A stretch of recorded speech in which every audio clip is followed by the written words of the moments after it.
Right on. All right, we are live.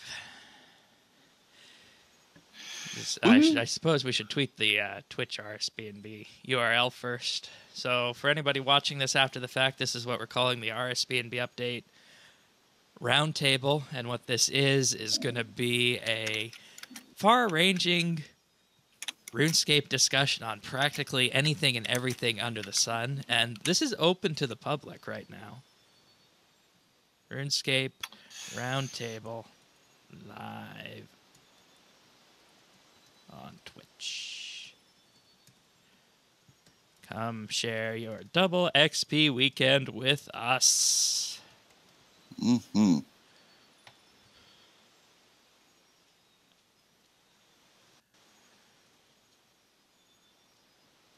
Or if you just want to watch.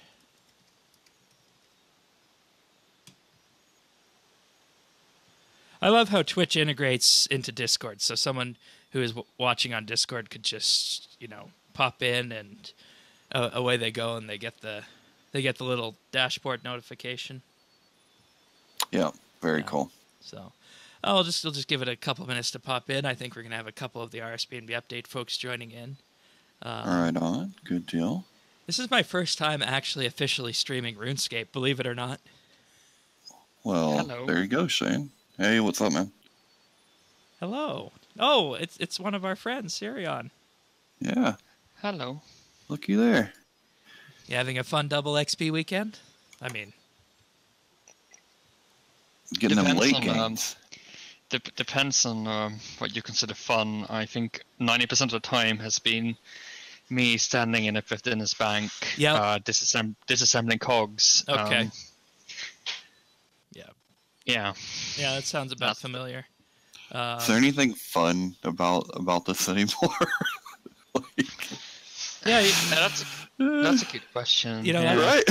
that's something that actually came up because I was trying to figure out what's going on, and it's a double XP weekend, but it doesn't feel like a double XP weekend. It kind of really doesn't. It really doesn't. It's too quick, man. It's too quick. You can't only eat sugar, right? I mean, it's not good. Yeah, and I'm taking advantage of this with the herblore and whatnot because, well, I mean, herblore is the most expensive skill in the game, probably. Yeah. Yeah, I mean, I can't think of anything more expensive. Prayer could be pricey. Prayer, yeah, sure. Construction can be pricey because Yes. you don't earn anything back. Invention is pricey depending on how you do it. You can do it practically free. I've probably spent about 10 mil or less on invention since it came out. Wow. Damn. I spent considerably more than that, I think. Yeah. Yeah. Mostly on things to disassemble to gather the right components. But, Oh, my potion strategy is working. The super sets are buying at market or below. I still can't believe you're doing that much of that kind. They're Blows me away. buying. They're buying at market and below, exactly as anticipated. I can't believe people are buying them though. Like I didn't know people used them. You know what I mean? Like that's kind of like the super sets, Oh, you mean? Crud! I killed the stream. Why does it always work this way? What? I don't know, Shane. We're not even running Skype, so Yeah. Let's see. I'm going to take the bandwidth down so it doesn't spike nearly as high. I'm going to take it down to 2,500 with a max of 3,000. that's plenty for RuneScape. Yeah. Anyways,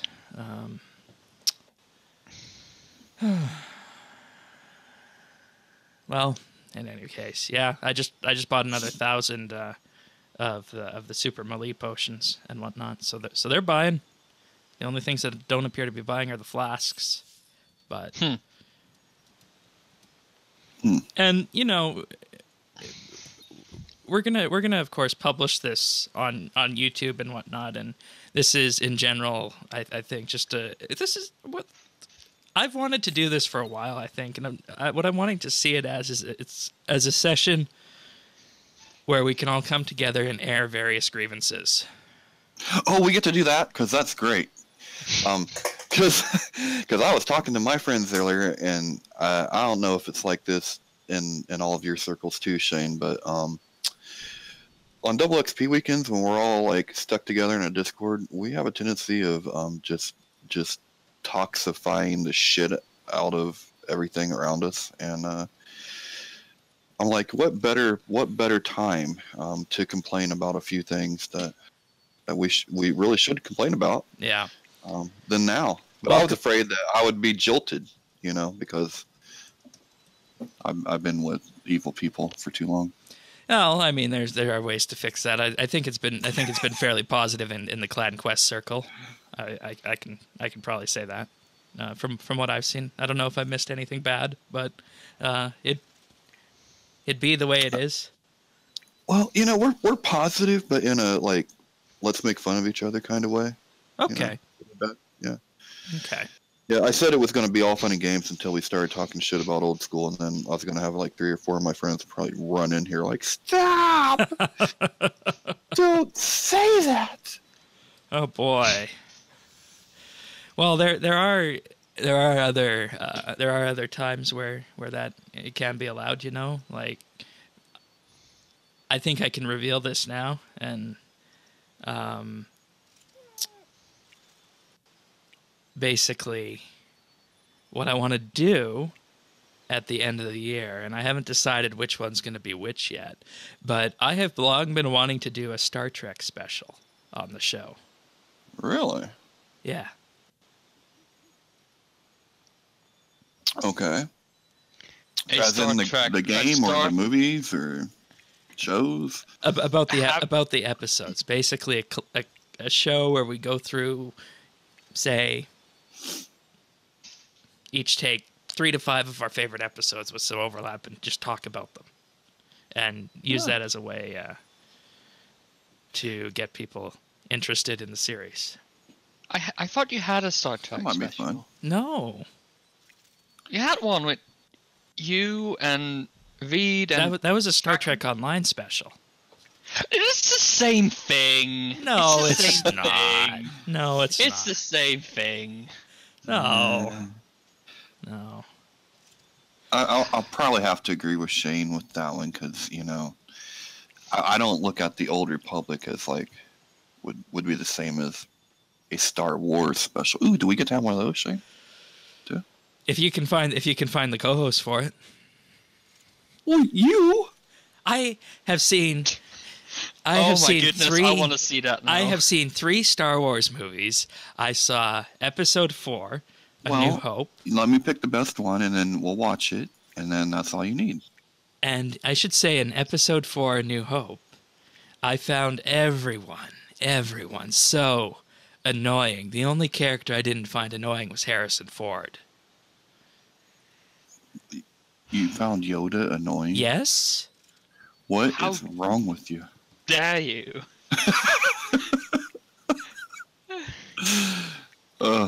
Here's a funny story, okay? This is a true story. It happened last night. So you know how the Facebook people and the fake news and sending crap around on Facebook, you know how Sure. that's like, okay. My father-in-law last night posted this picture. It says, I bet you would be too afraid to put Jesus on your wall. All right. Here's the thing about that. Now, and he means this genuinely, right? Because this actually made its way through his family's Facebooks. And so it's made it through. Like, he means to do this. Problem is, it's not Jesus. It's Ewan McGregor, Obi-Wan fucking Kenobi. And he thought it was Jesus. Like, literally. It's got like his little hood over and stuff. I'm like, that's not Jesus. That's Obi-Wan, man.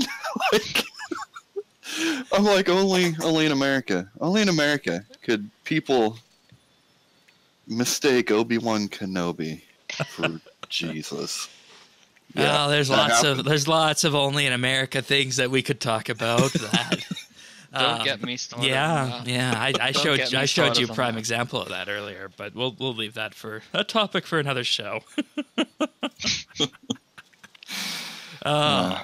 But I would be down for some Star Trek just because, like, I'm not as versed in it, so it might be kind of interesting what I would pick, right? Yeah. Like, Yeah. I would definitely have to pick the Troubles, right?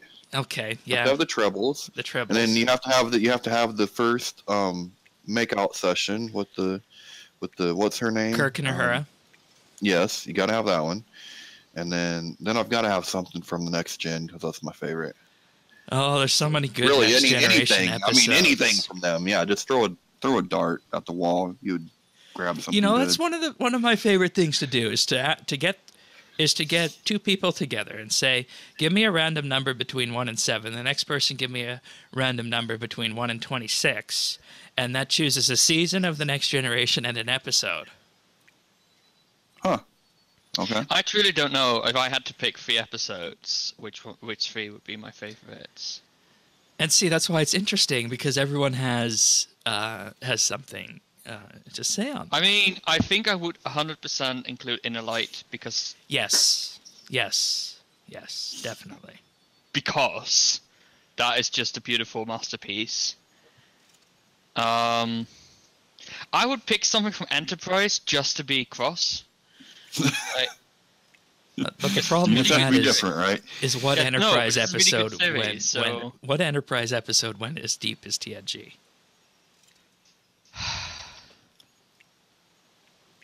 I'm not sure if it ever went deep, but I think they had really, really good story arcs. Yeah. I don't know. I'd Yeah, have to think about it. I'm of the opinion that Enterprise would have survived and thrived if it had aired in today's era of serialized TV and streaming. Yeah, I mean, definitely. I mean, look at Discovery, right? I'm not sure if I would pick something from Discovery. Yeah, we need a bit more time on that to absorb it. Yeah, we need to see where it falls. Yeah, but for anyone wondering, basically the reason that is Enterprise was standalone episodes until season 3. Then they did an entire season-long arc of 26 episodes of one storyline in season 3. Then in season 4, they went to a bunch of smaller arcs and whatnot.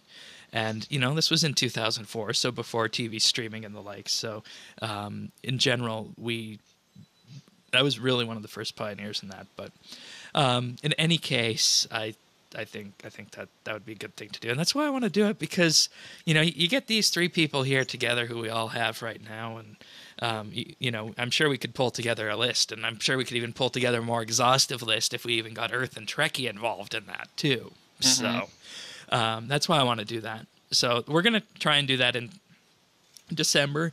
Another thing that we're going to try and do in December as well, one of them will be the monthly bit, the other one will not be the monthly bit, is something that you and I, Sarah, and I've been wanting to do for a while, is... is it that one? It's that one. A bit of a It's not that kind of a game, guys. No. Be quiet. It's an episode about science and technology. Yeah. Oh no, that one. Right, I thought you meant another one. The other one, Shane. The other one. I don't know what you're talking about then. The UI one. Oh no, that's gonna need a month and a half of work production wise, I think. So. Yeah, that's why I'm so afraid of it. Hey, what's up, chat? Welcome, AIDS. Yeah, jingles. we are in Twitch chat, of course. We popped up to 5. We're at 2, but that's okay. It's the first time doing this, and this is what we have on offer eventually for one of the Patreon tiers. Is basically we're gonna make this a regular occurrence, and I think we're all enjoying ourselves here with this. So. Oh yeah. And double XP weekend, good time to do it. I'm currently at 7.3 million Herblore XP gained so far over the weekend. Nice. I need to look up what I have for the weekend. I don't know. It's probably not. I haven't kept track, to be honest. I invested in a month of rune metrics. Go. because I want to do some testing in the beta. So, I was thinking we talked about this earlier. Like we have these double XP weekends, and Yeah. for me they're kind of welcome because last double XP weekend I happened to be on vacation, which happens, I guess. So I had a bunch of stuff stocked off, but I was just thinking, like, I have been stocking up protein packs for almost a year now, like, really, really long, and I haven't been wanting to use them because I was like, oh, that's gonna be a double XP weekend at some point. Can just get more value out of it, and that made me realize, like, why would people ever train things like herblore, summoning, what have you, not on a bonus XP weekend? Yep. Like, why would you do? I mean, gathering skills, yeah, maybe, but like anything that's not necessarily things like gathering skills, why would you do them outside of bonus XP weekends unless you're an Iron Man? So, that sort of made me realize in what state skilling actually is currently. Like we have these weekends, I think the winter weekends, where we have some bonuses on like Slayer or whatever, but it's not double drops like across the board as far as I'm aware. We have some double drop stuff, but I think it's only their drop table or something like that. I would have to look it up, but like skilling gets this massive devalue weekends, and everybody likes it, which now is starting to sound a bit paradoxical because isn't it sort of... Yeah, and it ruins the economy. My bank and my potions have not recovered from the last double XP weekend.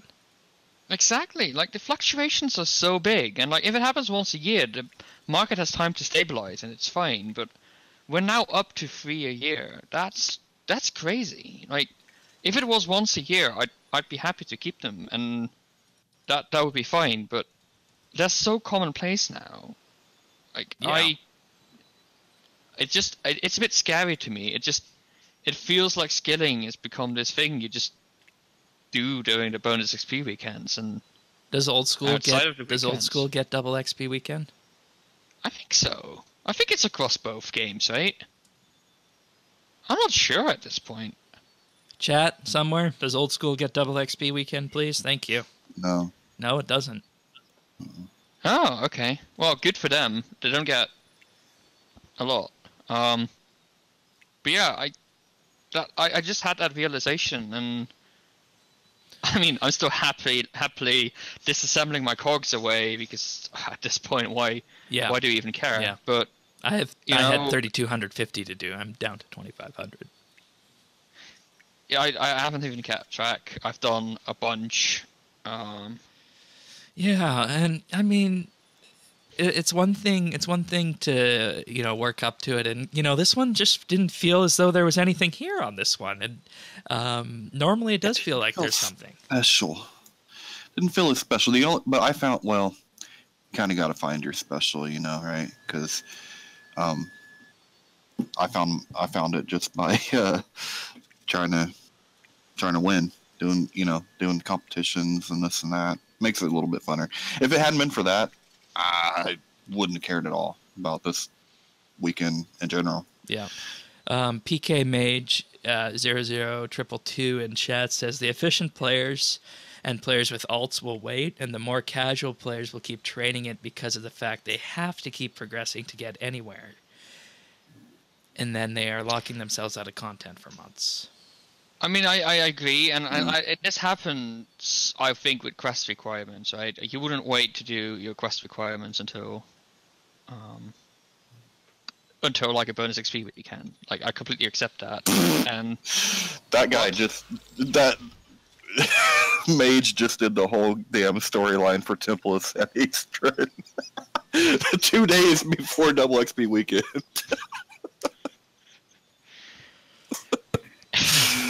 But yeah, what I'm thinking is like, I get it, but you know, I think most of the bonus XP use case, like, if you think about it, XP has devalued to a point where you can get to level 60 or level 80 in a few hours of gameplay. Like, it's not hard to get all the quest requirements. Like, I think if you put your mind to it, you can do all the quests in a month. I think we've had people that done that, right? Yeah, the current record is just below 3 months, and I'm not sure how much he no-lifed it, but it was just below 3 months.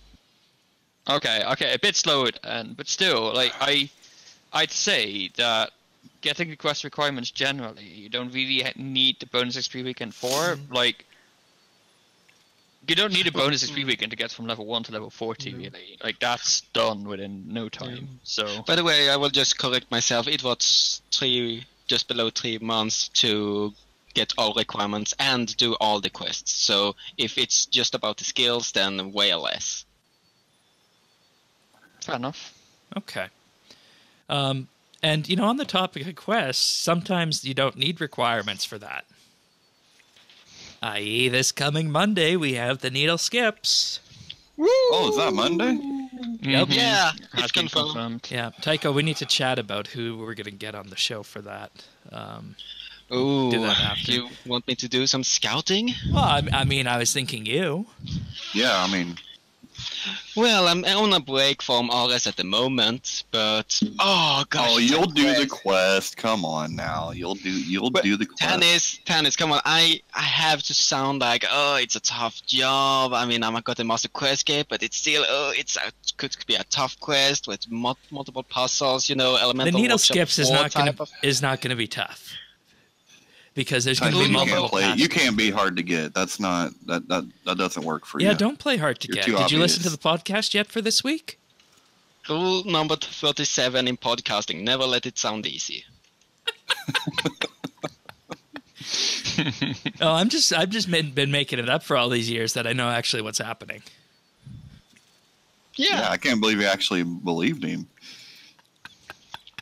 And there you go. That's the #1 rule.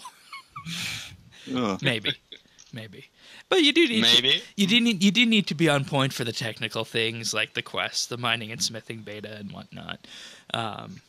But yeah, I'm really looking forward to this quest coming up. I think it's gonna be a big one. It's probably gonna be our first new big chunk of lore. Oh God, and who knows when. Sliska's endgame last year. That was 2 years ago. What? Sliska's endgame was December 2016. What did we have? Do they ever let you out of your office, Sirion? No. They just hide you in a closet. That was a horrible. Wait, it's 2018 now. No, that was a horrible week, by the way. That was a horrible week. My goodness. You were on that show, weren't you? You and Colton. Was I? I don't even remember. I think it was you and Colton. I purged the memory of that maze from my... like, oh my goodness. That was awful. That was 3 hours of awful.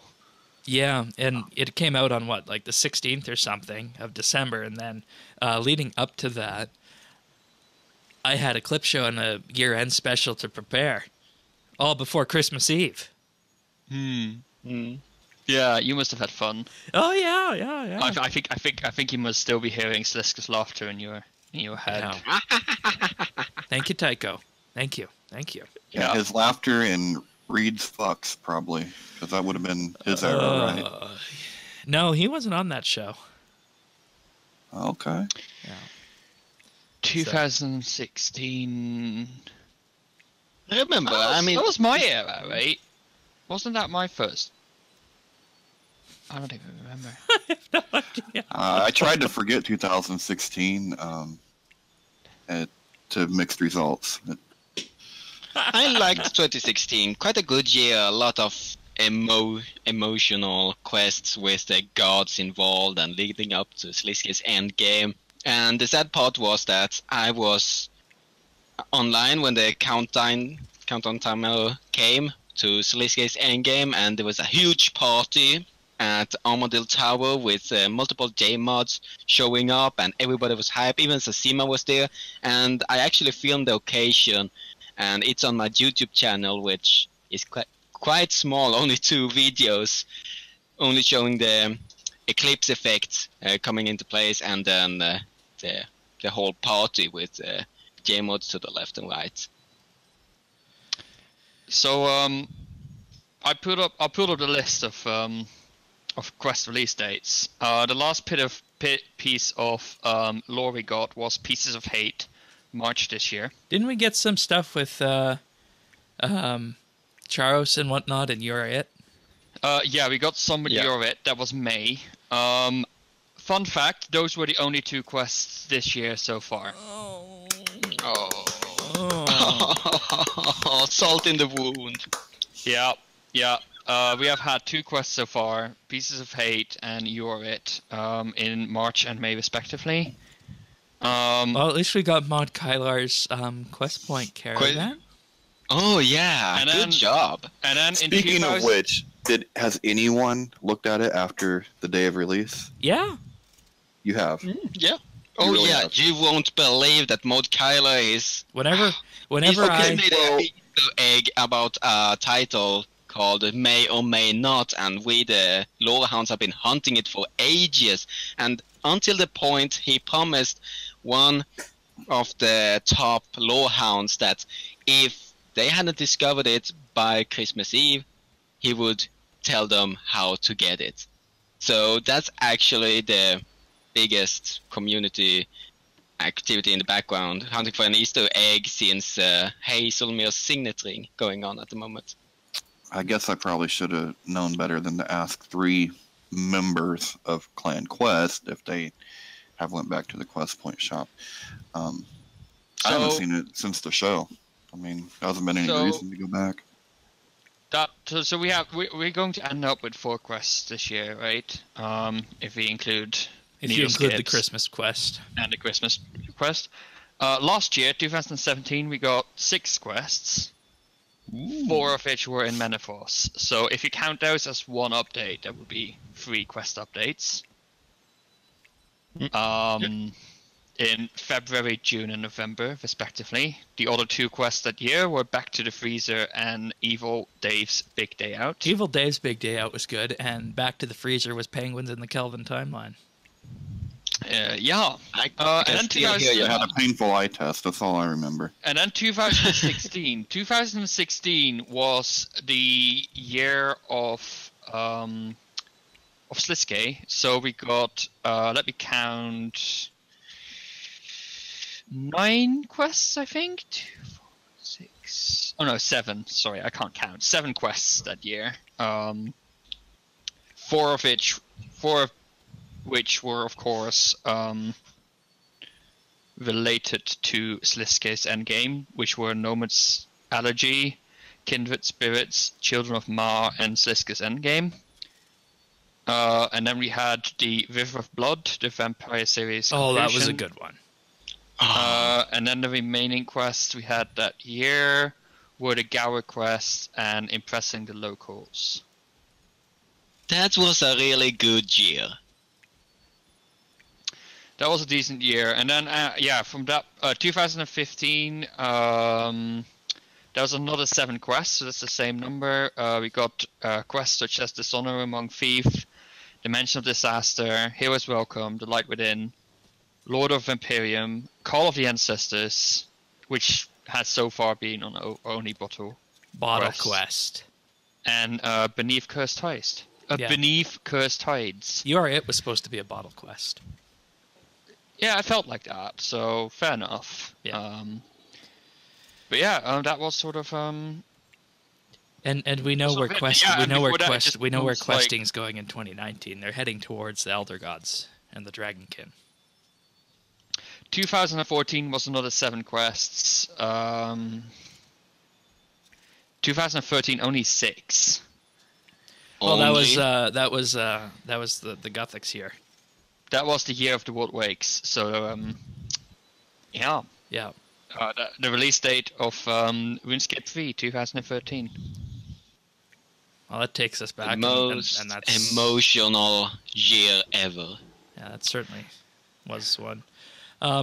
And, you know, I think when you look at it that way, we're on track. And, I mean, I don't know what the general population Are we really, like 7 years, like seven or six seems to be the Well, I think the norm. I think the storyline's developed.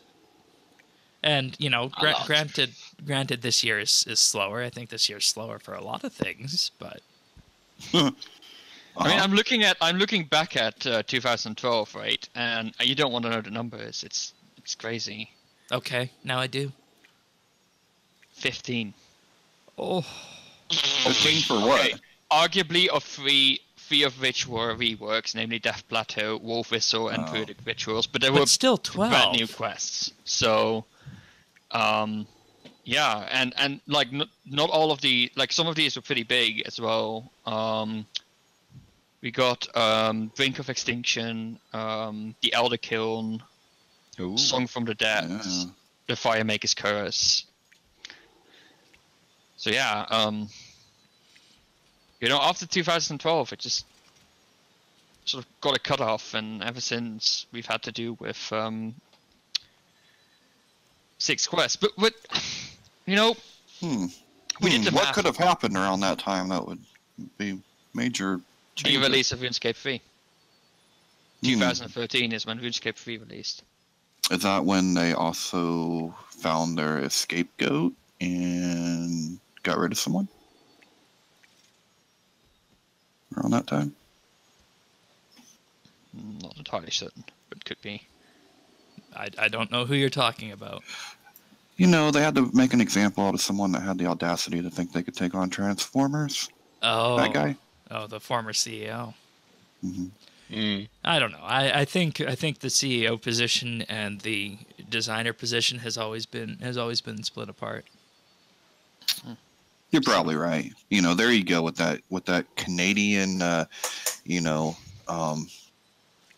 what would I call it? This practicalness. Let me indulge my American conspiracist inside and go full Alex Jones and say it's all because they threw Mod MMG out. Yeah. Yeah. Well, when you make that big of a commitment and it falls down, and you lose that much money, because there was 1 year back there where they only made just shy of £1 million profit. I think it was under. I think they had a year where they were under £1 million profit.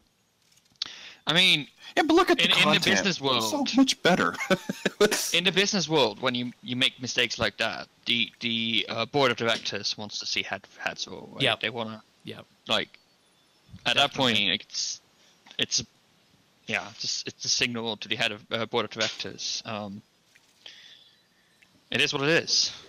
Yeah, and obviously there's nothing we can do about that. It's just a direction that things are headed in, and we gotta ride the ship for that. And you know, actually, on that matter, there's that Informer article that I wrote unpacking Jagex's financials. You know, they made a ton of money this year. They made a ton of money this year. I don't know. Did you guys have a read through this yet? I had a read through it. I find it hard to really put it into any sort of. Well, I think what it proves to me is there's absolutely no connection between how well they do financially and how good the content is that we get. Yep. None at all. I think that's a good way of saying it. I was trying to look for a connection there, and I didn't find it. And maybe that's the discovery. Like, there is no connection. Yeah. I'll just paraphrase it. We don't get these reports until September of the following year. So the year ending December 31st, 2017, the company made £43.5 million profit. It's an increase of £14.7 million of what they had in 2016. Now, with this, they had £29.2 million of revenue from microtransactions. And now, this was actually in a sentence. It wasn't as a line item. 53 million revenue came from RS3 and 32 million from Old School. So looking at that, the RuneScape 3 game brings in more money, you know, by a factor of 2.5 times almost than old school does. Only because of microtransactions. So Yeah. I think the solution is to give old school microtransactions. Oh gosh, no. And I was Yeah. I was actually corrected about this in chat, and old school has bonds. Yeah, but they don't have Yeah, treasure hunter.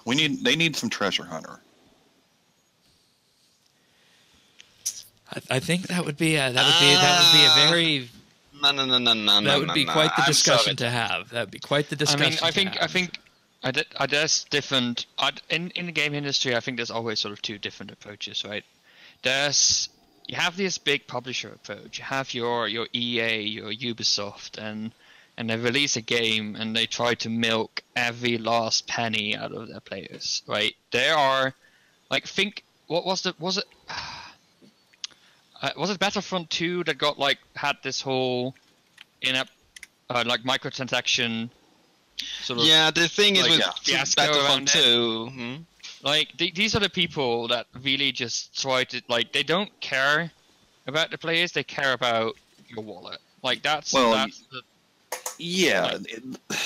What was so egregious that when EA does this shit is you pay a full price game, and then they hit you on top of that, and then they'll tie progression to the microtransactions, and you're going, what the hell? Sure. I mean, I don't really care about the methods, like, for this particular argument. What I'm sort of trying to go is, like, EA did not make the decision with the player's interest and player's enjoyment and player trust in mind, right? They were like, how can we like get like the most profit out of this game?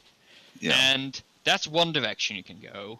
And the other direction, which I think is much more prevalent in indie studios, is let's build a community. Like, let's talk to our players what they want. Let's make sure they enjoy the game. And, you know, if it's a success, the money will come, right? Is that what Fortnite falls under? Oh, God, no. No. No. I think that's what PUBG was trying to do, and then they just started to ignore everybody. You see, you get this transition a lot, right? I think, like, you get these indie studios. They start with a game, they start with a community, and all of a sudden it becomes successful. The money starts rolling in, and at that point, you get like the dollar signs in the eye, sort of thing happening, and they start squeezing money out of it and ignoring it. It's sort of, I've seen that happen multiple times in multiple games, but I think there are still many games out there, like big and small, where the game studio and the community have a continuous good relationship, and that's, you know, you get a very different final result out of that. I'm not sure which one will do better financially. I think the good relationship is better for the long-term health of the game, though. And, you know, think about Battlefront 2, right? How long do people generally play games these days? Like, we get new releases on Steam almost every hour by now. That's how fast games come out. So yeah, you have a very limited time in which your player plays your game. So you might as well just make sure they pay a good amount of money out of the first prize. They spend a bunch of money while they play it, because they will drop it and not come back to it. That's the reality of most video games these days. Like, right now, everybody is over Red Dead Redemption 2, right? That's the big game. How long will that last? Oh, in like 6 months, rarely anybody will be playing that, most likely.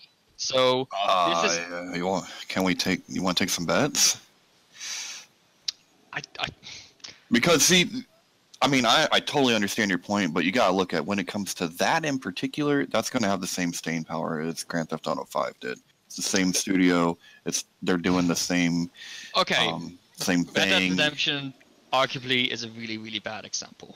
Okay. I agree. I was just like, wait a minute, that one's a good one. It's a really bad example. No, you're right. It's a bad example. What about Call of Duty? What about a Call of Duty Black Ops? A Call of Duty, yeah. Well, that has like multiplayer, so it has some staying value as well. But I don't know. Can I come up with a good example? I can't really at this point. But And- yeah, You know, that's why in this article I asked two very important questions at the end of it, and that's one: can old school stand on its own, and should they have their own membership fee? And secondly, in these reports, should actual subscriber numbers be reported so there's a better picture? I don't think they need to report subscriber numbers from a business point of view. The revenue speaks volumes, but it'd be interesting to, rather than go per player active, let's go per subscriber. I agree. But in general, like I think old school is having they're having a pretty good time interacting with the community, right? They like we were there at the RuneFest hall. Like, no, not this again. These people adore these JMods. They utterly they are really part of a community. They trust the decisions, and that's a really solid place. Are we there with the RS3 community? I don't think so. No, like, everything is good. I don't know, man. And that's what we've been trying to. That's what we've been trying to build for the entire year.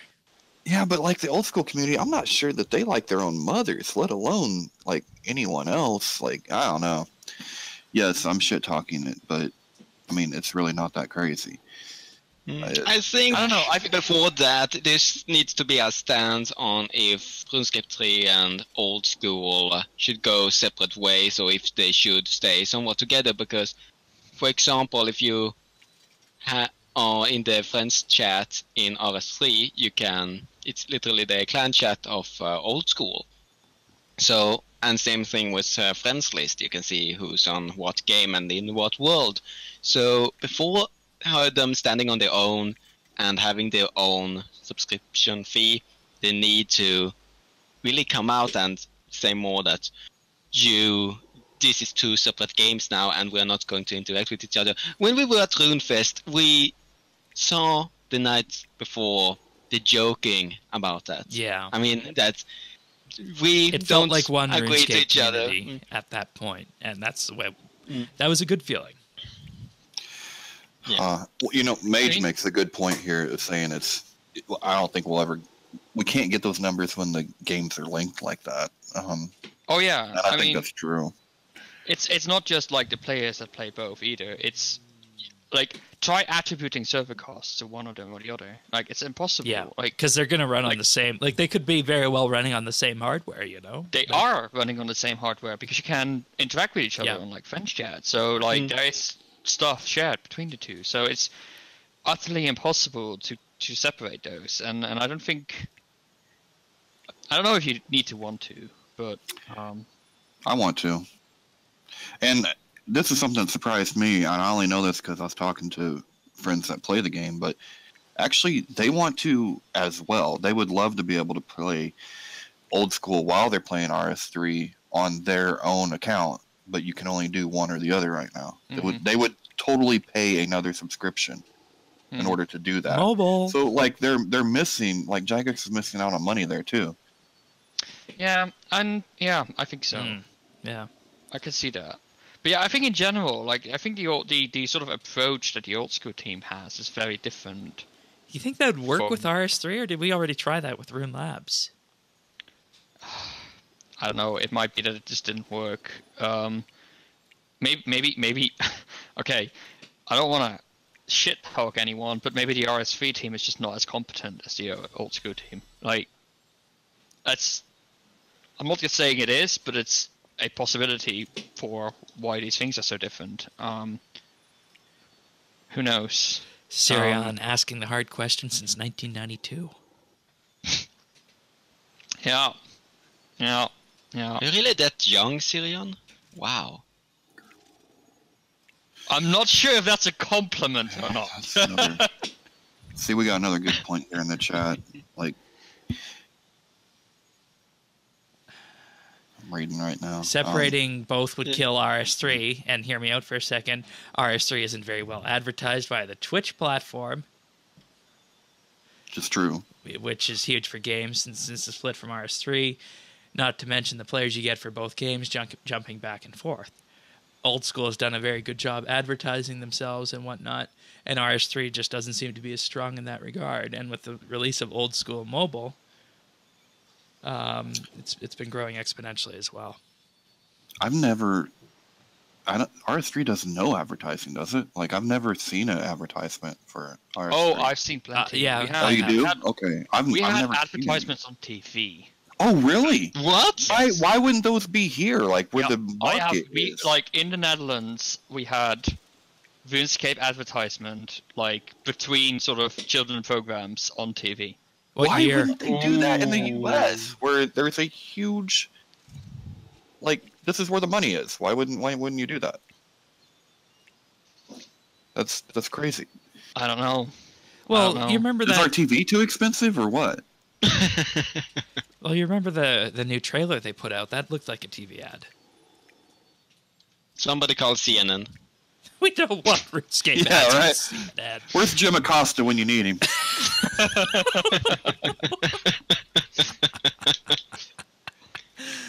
We're gonna give them a phone call, and by the next week, somebody's getting fired for not reporting this earlier or putting it on the television. Yes. That sounds like fake news. Yeah, we had ads. They were like localized as well. Like they were in Dutch with like Dutch text as well. So apparently the Netherlands was a big target market for them. And don't you guys have Dutch servers? Nope. No. Actually, we don't. I thought there was a Dutch translation of RS. Nope, there is not. No. Nope. There's only German like, and Spanish. There's 17 million Dutch speakers in the world. Why would you make a server for them? And less and less every day. I know. And less every day, right? I got it. No, more actually. Because you can smoke weed in Denmark, right? Or in the Netherlands. Yes. Well, so you would want to advertise RuneScape to a place where you couldn't legally smoke weed, right? Watch out, Shane. They're going to start advertising in Canada now. I'm just saying. There must be advertising in California as well then. And it's too big. It's too big. You know, the California market, the TV market's really expensive. It's kind of like the New York thing. Oh my goodness. I don't know about you guys, but every time I turn on American TV, I always see ads for pharmaceuticals. Yes, because we allow them. We allow them.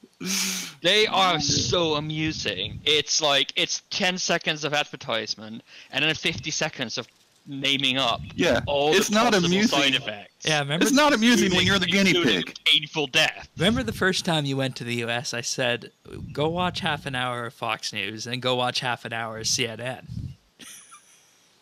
Did you? That was the second time, right? I think I did at least one of the times you went.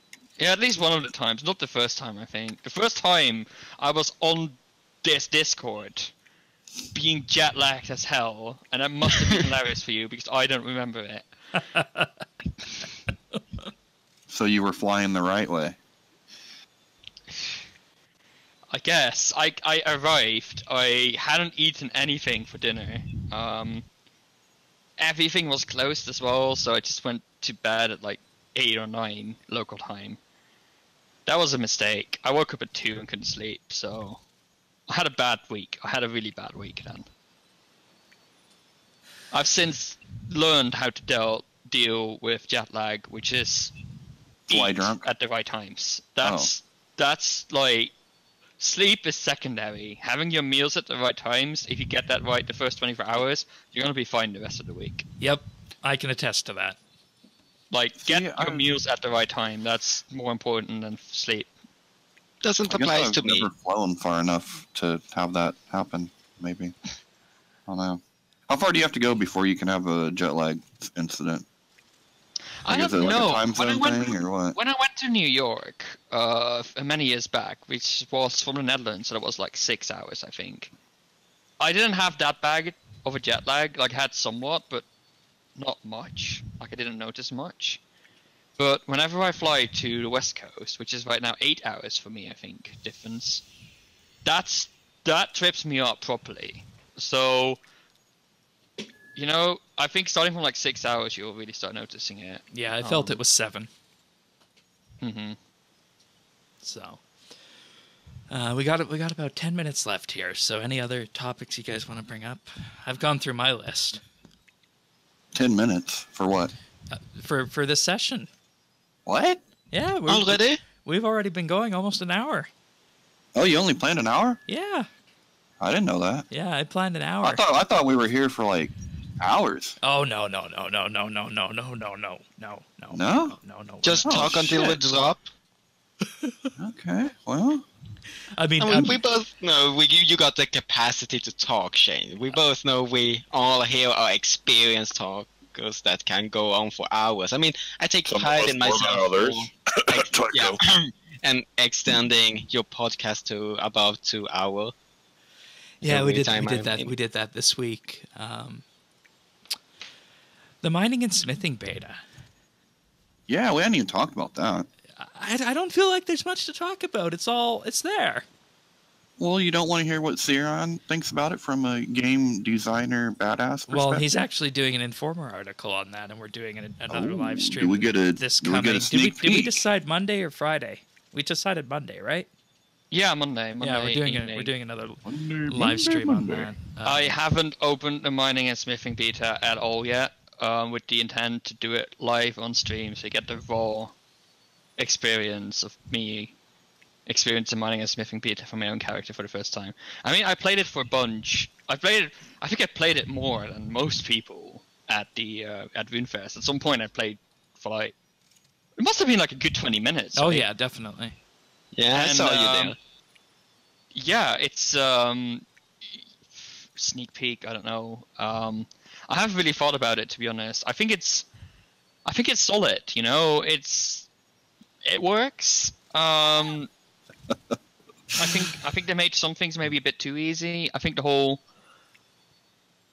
ore and bar bank thing. I understand why they do it. Why they did it. It feels a bit out of place in this game. You know, if don't you think so? Yeah, I think so. RuneScape is such an inherently inventory-based game. Like, we have a massive bank where we do everything, and you know. Yeah, I would rather prefer having the ore box upgraded to a bar box as well, so we can just empty a ton of bars into this box and then go and do a bunch of smithing. Because with the rework, the amount of runs you have to do to the bank for each item in general is reduced significantly. But yes. I think the hopper should have been made into a box that you have to make yourself and then upgrade it. But let me ask you this, Tycho. If that's the way it was, would you come out with me to the wilderness? And I wanted to show you what they've done out there. Some good rocks and stuff. Do I need to bring my blue party hat? You're gonna have your whole ores and bars bank on you at all times. I'm going to kill someone if they step across that line, and I'm going to get rich. If I'm stupid enough to bring valuable items in the wilderness, yeah, that's my loss. I mean, the wilderness exists for a reason, and people forget that PKing actually still exists, even though there's a minority that do it. It still kills people every day, and they make a huge profit out of it whenever they get their hands on somebody who actually brings in good stuff, because they're thinking, oh, the wilderness is dead. Safe skilling! Woo! You can take the the Viking out of Scandinavia, but you can't take Scandinavia out of the Viking, right? I mean, yeah. Oh, you can write that down.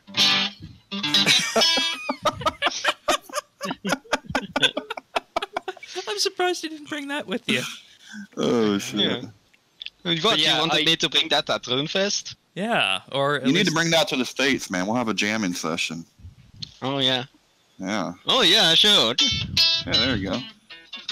Yeah, I think in general, like the mining and smithing beta, I mean, I think it's solid. Like, apart from this, and you know, I understand why they did it. If you look at other games, I think Guild Wars 2 does it. It basically, you have like all your raw materials are in like a separate store, because inventory management, who really likes doing inventory management? Like, there's a few people who really enjoy getting a bank nice and tidy, but I think most people don't really care.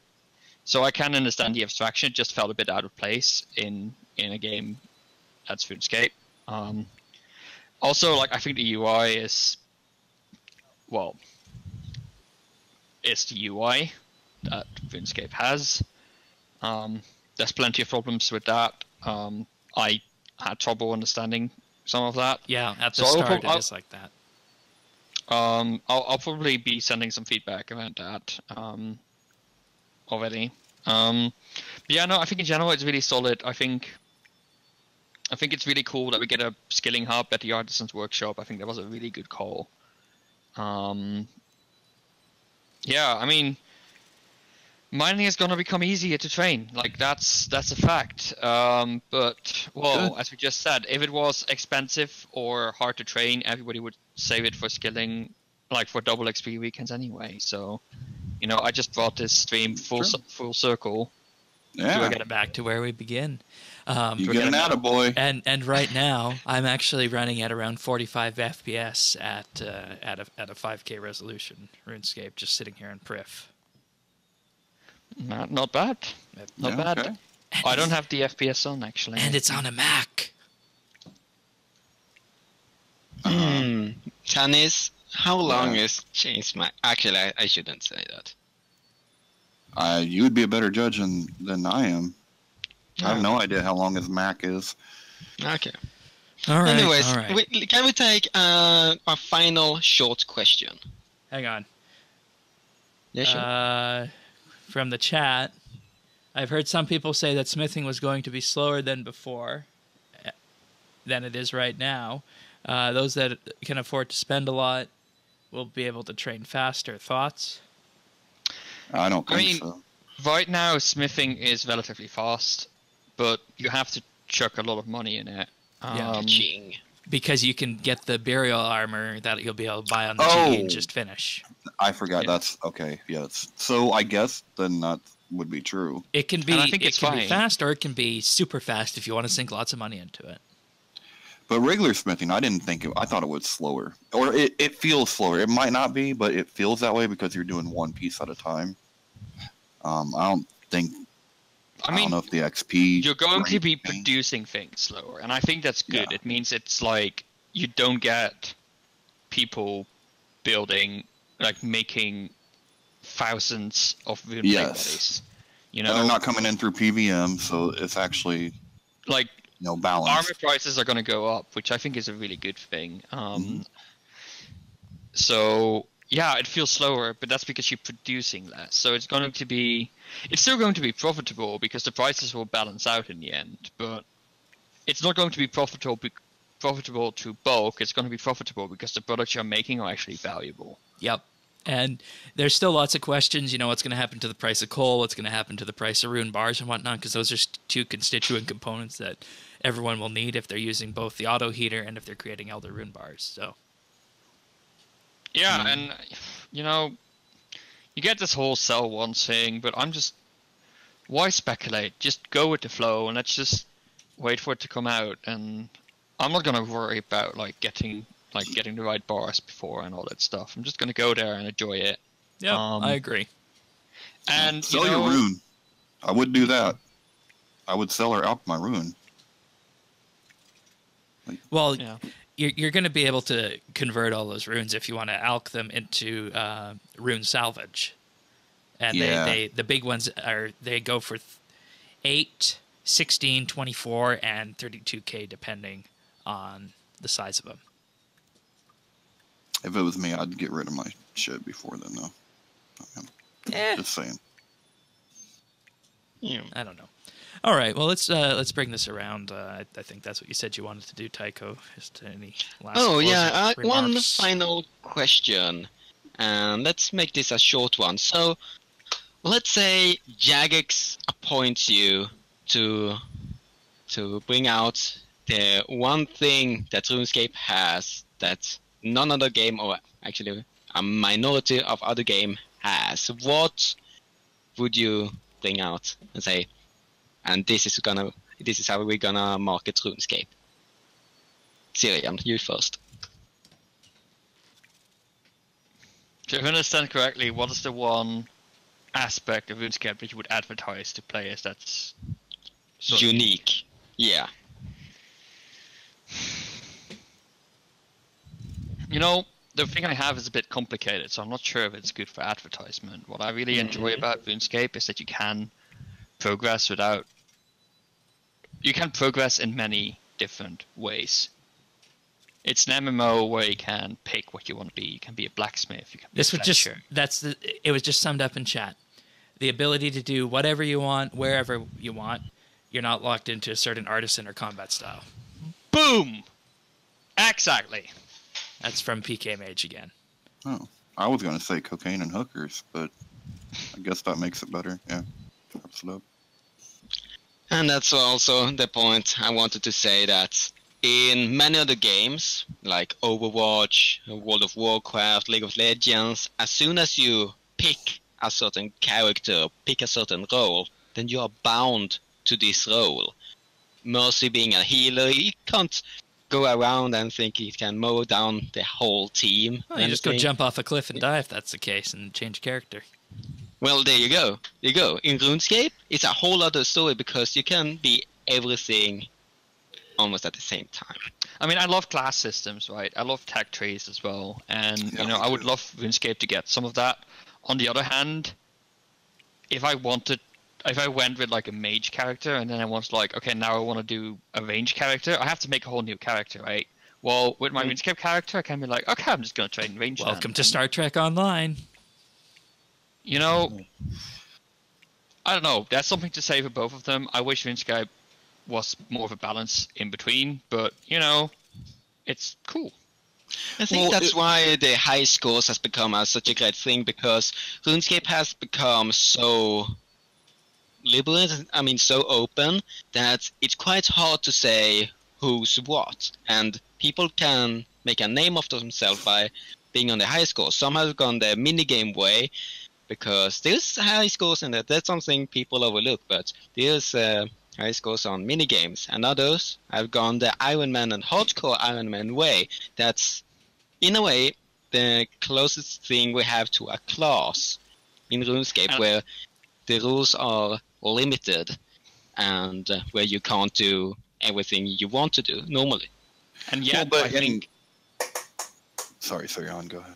And yet, I think what you just described there, that everybody can be it's like at maximum level is like the same character. I'm sorry, apart from visuals, they're the same character, right? They have the same skills. That I think is the prime weakness of RuneScape as a MMO. It's not necessarily bad as a game. It's as an MMO, it doesn't encourage people to take up different roles and work together, because everybody is good at everything, and that I think needs to change if RuneScape wants to go back to being a game that is about working together and playing together. See, that I think part of its limitations is because we basically have two roles: your DPS or your tank. That's it. There's no healing. There's no. I mean, even when we thought we were going to get that, we don't.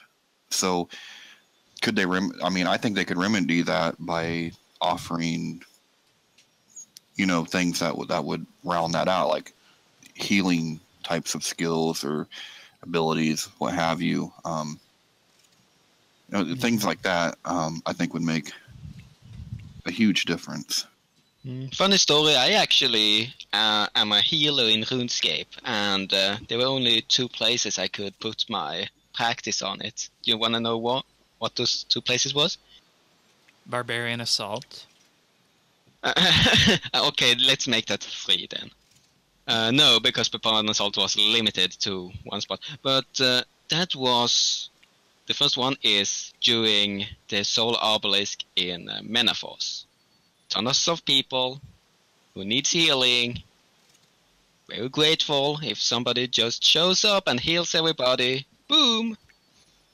And the second one is during a big mass that you just get 100% adrenaline and you put down a barricade and then you spam heal other to everybody around you.